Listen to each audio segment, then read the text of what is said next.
Hello সবাইকে, আসসালামু আলাইকুম। আমি পদ্মজা গল্পের পর্ব 15 নিয়ে আবারও চলে এলাম আপনাদের সামনে। ভোরবেলা সূর্য উদয়ের সময় পরিবেশ মৃদু সূর্যালোক ছড়িয়ে পড়ল। ট্রেনের জানলা দিয়ে সূর্যের আগুন রঙা আলো পদ্মজার মুখশ্রী ছুঁয়ে দিল। ফজরের নামাজ পড়ে ট্রেনে উঠেছে তারা। গন্তব্য অলন্দপুর। পদ্মজার মেট্রিক শেষ হলো আজ 3 দিন। হেমলতার কাঁধে মাথা রেখে চোখ বুঝল পদ্মজা। পুরো 1.5 মাস পর পূর্ণা প্রেমা প্রান্তর দেখা পাবে। খুশিতে আত্মহারা সে। মাঝে একটু জিরিয়ে ফের চলছে ট্রেন। হেমলতা জানালার বাইরে তাকিয়ে আকাশ দেখছেন। কারণে অকারণে তিনি এখন আকাশের দিকে তাকিয়ে থাকেন। শুষ্ক চক্ষুদ্বয় যখন সজল হয়ে ওঠে, কিছুতেই বারণ মানে না। নীল আকাশের বুকে যেন সেদিন রাতের স্মৃতি আকার নিয়ে ভেসে উঠল। ছেলেটার বয়স 23-24 বছর হবে। অবাক চোখে তাকিয়েছিল। দেখতে বেশ ভালো। হেমলতা পদ্মজাকে আড়াল করে কঠিন স্বরে প্রশ্ন করেন, কে তুমি? ছেলেটি হেমলতার কথার ধরনে বিব্রত বোধ করলো। ইতস্ত করে বলল, মুহিব মুহিব হোসেন। হেমলতার টনক নড়ল। তিনি সাবধানে জিজ্ঞাসা করলেন, বারেক হোসেন তোমার বাবা? মুহিব ভদ্রতার সহিত বলল, জি। হেমলতা কি যেন বলতে চেয়েছিলেন, বলতে পারলেন না। তার আগে মুহিব বলল, বিরক্ত করার জন্য দুঃখিত, আমি আসছি। এরপরই হন্ততন্ত হয়ে চলে গেল। সেদিন আর রাত জাগা হলো না। ছাদ থেকে নেমে গেল তারা। গোপন বৈঠকে একবার বাধা পড়লে আর মন সায় দেয় না আলোচনায় চলে যেতে। অনুভূতিগুলো ভোঁতা হয়ে যায়। এরপর জানা গেল মুহিব তার পিতার সাথে রাগ করে ঢাকা ছেড়ে চাচার বাড়ি উঠেছে। এখনকার ছেলেমেয়েদের ক্ষমতা খুব, তারা খুব সহজে কারণে অকারণে মা বাবার সাথে রাগ করে দূরে সরে যেতে পারে। হেমলতা অবজ্ঞায় কপাল কুঞ্চিত করে সংকোচ বোধ করলেন না।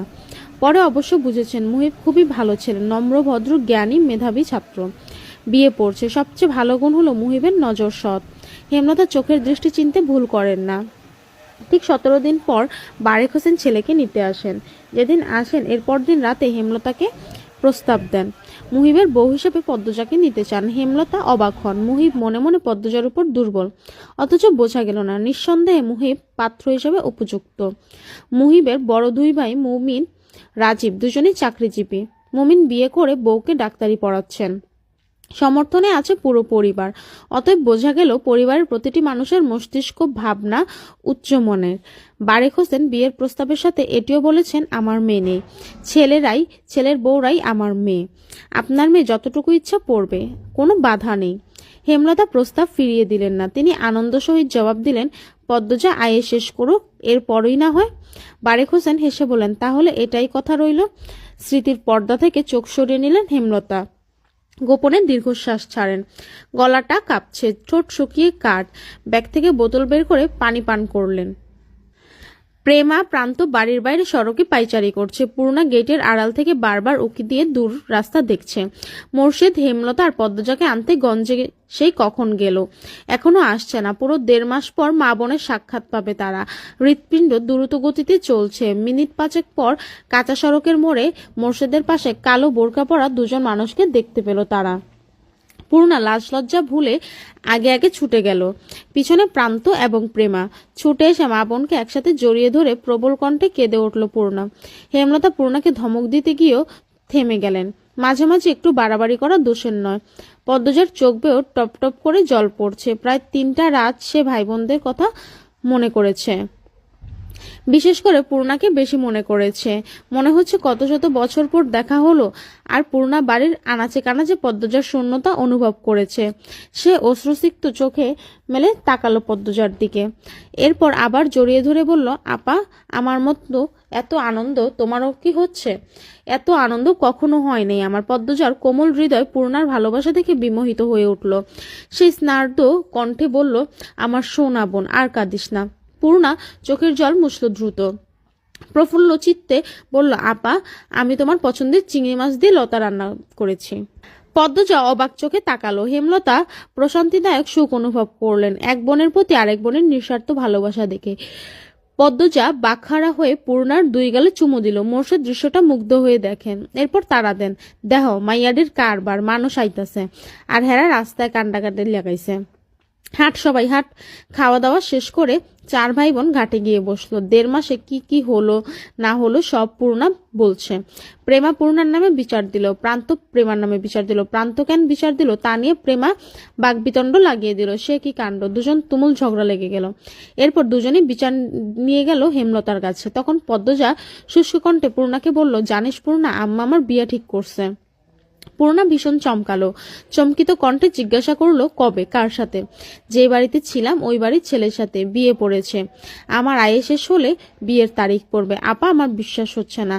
আম্মার না ইচ্ছা তোমাকে অনেক পড়াবে, তোমার চাকরি হবে। পদ্মজা চুপ থাকলো ক্ষণকাল।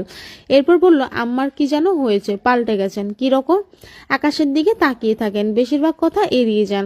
আমার ভবিষ্যৎ নিয়ে আগের মতো আগ্রহ দেখান না। আমি কথা তুললে এড়িয়ে যান, গল্প করেন না। মানে আগের মতো নেই। কথাগুলো বলতে গিয়ে পদ্মজার গলা কিঞ্চিত কাঁপলো। সে কি, সত্যি কিছু হয়েছে ওখানে? না, আমি যতটুকু জানি তেমন কিছু হয়নি। পূর্ণা সীমাহীন আশ্চর্য হয়ে চিন্তায় ডুবল। পদ্মজা শূন্যে তাকিয়ে রইল। লিখন শাহ নামে মানুষটার কথা মনে পড়ছে। তিনি যখন শুনবেন এই খবর সহ্য করতে পারবেন? সত্যি ভালোবেসে থাকলে সহ্য করতে কষ্ট হবে নিশ্চয়ই। পূর্ণা দ্বিধা ভরে প্রশ্ন করল, আপা, লিখন ভাইয়ার কি হবে? পদ্মজা ক্লান্তি ভঙ্গিতে তাকালো, বলল, আমি তাকে বলেই দিয়েছি আম্মা যা বলবেন তাই হবে। পূর্ণার বড্ড মন খারাপ হয়ে গেল। তার আপার মতো সুন্দরীকে শুধুমাত্র লিখন শাহর পাশেই মানায়। কত স্বপ্ন দেখলো সে লিখন শাহ এবং পদ্মজাকে নিয়ে। সব স্বপ্নের গুড়ে বালি হয়ে গেল। সে কাতর কণ্ঠে বলল, লিখন ভাইয়ের সাথে তোর বিয়ে না হলে আমি কষ্ট পাবো খুব। আমি তো আম্মার কথার বাইরে যেতে পারবো না। পূর্ণা গলার স্বর খাদে এনে বলল, যদি লিখন ভাই রাজি করাতে পারে? পদ্মজা অবিশ্বাস্য দৃষ্টি নিয়ে তাকালো। সেই দৃষ্টি যেন ইঙ্গিত দিচ্ছে এ হওয়ার নয়। পূর্ণা কপাল কুঁচকে ফেলল। বিরক্তিতে বলে উঠল, ধ্যাৎ, বাতাসটা গরম গরম ঠেকছে, ক্রমশ মাথা ব্যথা বেড়ে চলেছে। এত এত গাছগাছালি চারদিকে, তবু একটু শীতলতা নেই পরিবেশে। হেমলতা আলমারির কাপড় গুছিয়ে বিছানার দিকে তাকালেন। মোর্শেদ এই রোদ ফাটা দুপুরে কখন থেকে ঝিম মেরে বিছানায় বসে আছে, মুখখানা বিমর্ষ, চিন্তিত। হেমলতা প্রশ্ন ছুড়লেন, কোনো সমস্যা? মোর্শেদ তাকিয়ে আবার চোখ সরিয়ে নিলেন। হেমলতা তাকিয়ে রইলেন জবাবের আশায়। ক্ষণকাল সময় নিয়ে মোর্শেদ বললেন, বাসন্তী এই বাড়িতে আইতে চায় থাকবার জন্য। হেমলতার চোখ দুটি ক্রোধে জ্বলে ওঠে, আবার নিভে গেল। নির্বিকার কণ্ঠে বলেন, তোমার ইচ্ছে হলে নিয়ে এসো, বাড়ি তো তোমার। মোর্শেদ চকিত চোখে তাকান। তিনি ভেবেছিলেন হেমলতা রাগারাগি করবে। মোর্শেদের চোখ দুটি দৃষ্টির তীক্ষ্ণ রূপ নিল। কিরমির করে হেমলতাকে বললেন, আমি তারে চাই না। হেমলতা ঠাট্টা করে হাসলেন, বললেন, 20 বছর সংসার করে এখন তাকে চাও না? আমি হলে মামলা ঠুকতাম। মোর্শেদ আহত মন নিয়ে তাকিয়ে রইলেন অনেকক্ষণ। চোখ দুটিতে অসহায়ত্ব স্পষ্ট। হেমলতা নিজেকে নিয়ন্ত্রণে এনে সরে পড়েন। মোর্শেদ তখন কপট রাগ নিয়ে নিজে নিজে আওড়ান, আমারে ডর দেখায়, মার্ডারে খুন করতে পারলে জীবনে শান্তি পাইতাম। হেমলতা ঘাড় ঘুরিয়ে তাকান, মোর্শেদকে পরখ করে নেন। রাগে ছটফট করছে মোর্শেদ। বাসন্তীর প্রতি তার এত রাগ কেন? তিনি দুপা এগিয়ে আসেন, বললেন, ভালোবাসার মানুষকে এভাবে গালি দিও না। ভালোবাসা শব্দটি সম্মান খুইয়ে দিও না। আমি তারে কোনো কালেই ভালোবাসি নাই, বাসলে তোমারে বাসছি। হেমলতা ভীষণ অবাক হয়ে চোখ তুলে তাকান। ভোতা অনুভূতিগুলো মুহূর্তে নাড়াচাড়া দিয়ে উঠল। মোর্শেদ অপ্রস্তুত হয়ে পড়ে, দৃষ্টি অস্থির। বিছানা থেকে নেমে গটগট পায়ে বেরিয়ে যান। হেমলতা মোর্শেদের যাওয়ার পানে তাকিয়ে থাকেন, ঝাপসা চোখ মেলে।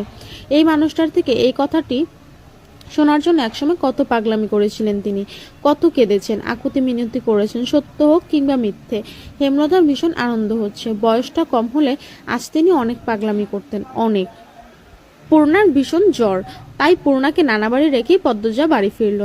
সাথে এলো হিমেল, প্রান্ত, প্রেমা। বাড়ি জুড়ে ছোটাছুটি করে লাউ, সিম, লতা, পুঁইশাক বন্দোবস্ত করলো। হিমেল বাজার থেকে মাছ এনে দিল। বাড়িতে শুটকি ছিল। আজ হেমলতা আর মোর্শেদ ফিরবে, তাই এত আয়োজন। 2 দিন আগে ঢাকা গেলেন তারা। হেমলতার বড় বোন হানির মেজো মেয়ের বিয়ের কথাবার্তা চলছে। হানি বলেছে হেমলতা না গেলে তিনি বিয়ের তারিখ ফেলবেন না, তাই বাধ্য হয়ে হেমলতা গিয়েছেন। তবে পদ্মজার খটকা লাগছে শুরু থেকে। তার মা তাকে রেখে পাশের এলাকায় যেতে আপত্তি করেন, আর আজ 2 দিন ধরে তিনি মাইলের পর মাইল দূরে পদ্মজাকে ছাড়া রয়েছেন। এসব এখন ভাবার সময় না। পদ্মজা যত্ন করে কয়েক পদের রান্না প্রস্তুতি নিলেন। সকাল থেকে সূর্যের দেখা নেই, পরিবেশ ঠান্ডা, স্তব্ধ, এ যেন ঝড়ের পূর্বাভাস। প্রান্তপ্রেমা উঠান জুড়ে মার্বেল খেলছে। হিমেল শুধু দেখছে, মাঝে মাঝে প্রবল কণ্ঠে হাসছে, হাততালি দিচ্ছে। রান্না শেষ হলো বিকালে। প্রেমা প্রান্ত হিমেলকে খাবার বেড়ে দিল। পদ্মজা খাওয়া শেষ হলে বলল, হিমেল মামা, প্রান্ত আর তুমি পূর্ণারে নিয়ে আসো, সন্ধ্যা হয়ে যাবে একটু পর, আম্মা আব্বাও চলে আসবে। হিমেল প্রান্ত বের হতেই পিছন পিছন ছুটে গেল প্রেমা। পদ্মজা একা হয়ে গেল। রান্নাঘর গুছিয়ে বারান্দায় এসে দাঁড়ালো। বাতাস বইছে প্রবল বেগে। বাতাসের দাপটে চুল ওড়না উঠছে, আকাশ কালো মেঘে ছেয়ে গেছে, পরিবেশ অন্ধকার হয়ে আসছে ধীরে ধীরে। মনটা কুগাইতে লাগলো। পদ্মজা এক হাত দিয়ে অন্য হাতের তালু চুলকাতে গেটের দিকে বারংবার তাকাচ্ছে। যতক্ষণ কেউ না আসবে শান্তি মিলবে না। বিকট শব্দ তুলে কোথাও বজ্রপাত পড়লো। ভয়ে পদ্মজার আত্মা শুকিয়ে গেল। চারদিক কেমন অন্ধকার হয়ে এসেছে। ঘোমটা টেনে বাড়ি থেকে বের হওয়ার সিদ্ধান্ত নিতে আকাশ ভেঙে বৃষ্টি নামলো। বিকট বজ্রপাত, দমকা হাওয়া, বড় বড় ফোঁটার বৃষ্টি, সব মিলিয়ে প্রলয়ঙ্কারী ঝড় বইছে যেন। লাহারি ঘরের মাথার উপরে থাকা তালগাছ অবাধ্য বাতাসের তেজে একবার ডানে আর একবার বামে ঝুঁকে পড়েছে। পদ্মজার গায়ের পশম দাঁড়িয়ে গেল। ভয়ে ছুটে গেল নিজের রুমে। বিছানার উপর কাচুমাচু হয়ে বসলো। টিনের চালে ধুমধাম শব্দ হচ্ছে। বৃষ্টির বেগ বেড়ে চলেছে। এত সব শব্দ ভেদ করে আরেকটি শব্দ কানে এলো। সদর ঘরে কিছু একটা পড়েছে। পদ্মজা ভয়ে পেয়ে গেল। পরপরই খুশিতে আওড়ালো, আম্মা আসছে। বিছানা থেকে নেমে হন্তদন্ত হয়ে সদর ঘরে আসলো। সদর ঘর অন্ধকারে তলিয়ে আছে। জানালা দিয়ে আসা ইচ্ছুত আলোয় পদ্মজার টের পেল একজন পুরুষের অবয়ব। সাথে সাথে সর্বাঙ্গ অসাড় হয়ে পড়ল। পা দুটি স্তব্ধ হয়ে গেল। পদ্মজা কাপা কণ্ঠে বলল, কে আপনি? খালি বাড়িতে কেন ঢুকছেন? কোনো জবাব আসলো না। পদ্মজা অনুরোধ করে ভেজা কণ্ঠে বলল, বলুন না কে আপনি। একটি ম্যাচের ঘাটে জ্বলে উঠল। সেই আলোয় দুটো গভীর কালো চোখ বিভ্রম নিয়ে তাকিয়ে রইল পদ্মজার দিকে। শীতল স্পষ্ট কণ্ঠে চোখের মালিক বলল, আমির হাওলাদার। পদ্মজা পুরুষালী কণ্ঠটি শুনে আরো ভড়কে গেল। রগে বরফের মতো শুষ্ক কিছু একটা দৌড়ে গেল। এক হাত দরজায় রেখে পদ্মজা আকুতি করে বলল, আপনি চলে যান। কেন এসেছেন? উত্তর আশায় না থেকে পদ্মজা দৌড়ে নিজের রুম চলে গেল। রুমে ঢুকে দরজা লাগিয়ে দিল। মস্তিষ্ক শূন্য হয়ে পড়েছে, কাজ করছে না। লোকটা যদি সম্মানে আঘাত করে বা গ্রামের মানুষ যদি দেখে ফেলে, খালি বাড়িতে অচেনা পুরুষের সাথে কেলেঙ্কারি হয়ে যাবে। সে আর ভাবতে পারছে না। দরজায় কড়াঘাত শুনে পদ্মজা রুমের সব আসবাবপত্র ঠেলে ঠুলে দরজার কাছে গিয়ে নিয়ে আসলো। এরপর মাটিতে বসে হাউমাউ করে কাঁদতে লাগলো। দুই হাত মাথায় রেখে আর্তনাদ করে ডাকলো, আম্মা কই তুমি? আমি খুব একা আম্মা। আম্মা কই তুমি? এই ছিল আমাদের আজকের পর্ব।